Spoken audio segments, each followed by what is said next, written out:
My mother passed away from non-Hodgkin's lymphoma, and the last thing that she ever asked me to do for her is put a smile on somebody's face every day, and that's the way it began.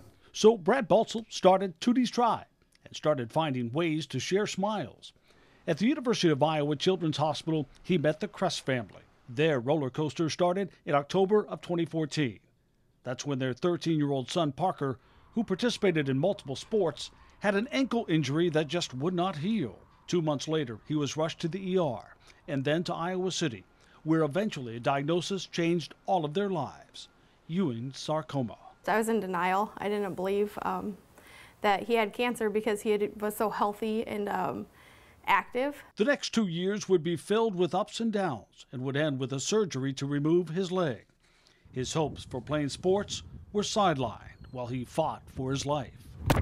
Past 4 years of my life, I mean, I was for 4-3, I was in the hospital, and just not, sports weren't my focus like a normal teenager should be focused on. School and sports, my focus was living and getting through day by day. But soon, 1 year after losing his leg, his competitive spirit drove him to get back in the game, gave him something new to fight for. A dream of getting back to sports, and then made it on the sophomore basketball team this year at PV. But how could a boy with one leg keep up with a leg he describes as running with a cement block on his foot? That is when Brad stepped in, introducing him to pro golfers at a local tourney. He's really the nicest guy I've ever met. You can tell how much he cares about all of us. And then a last-minute invite to a celebrity amputee golf outing in Florida. And there, a surprise of his life. All of a sudden, I got a phone call several weeks ago out of the blue saying, "Hey, can you guys be in Florida next week?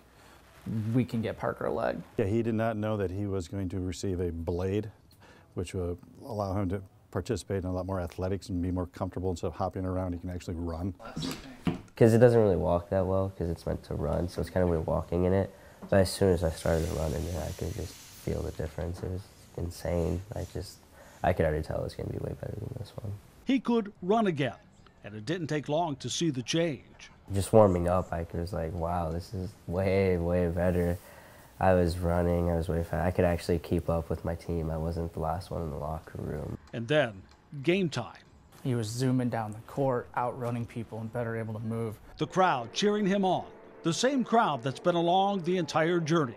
Our community has gathered around us and lifted us up to levels that we weren't expecting. But maybe the biggest lift of all was yet to come.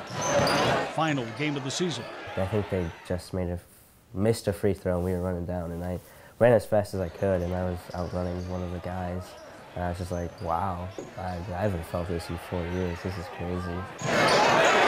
I got the ball. I wasn't really looking to shoot it. That's why I passed it across the court. And then he threw it back, and I got it, and I looked at the clock. There's like 3 seconds left. I was like, okay, hang on. I gotta get the last shot of the season.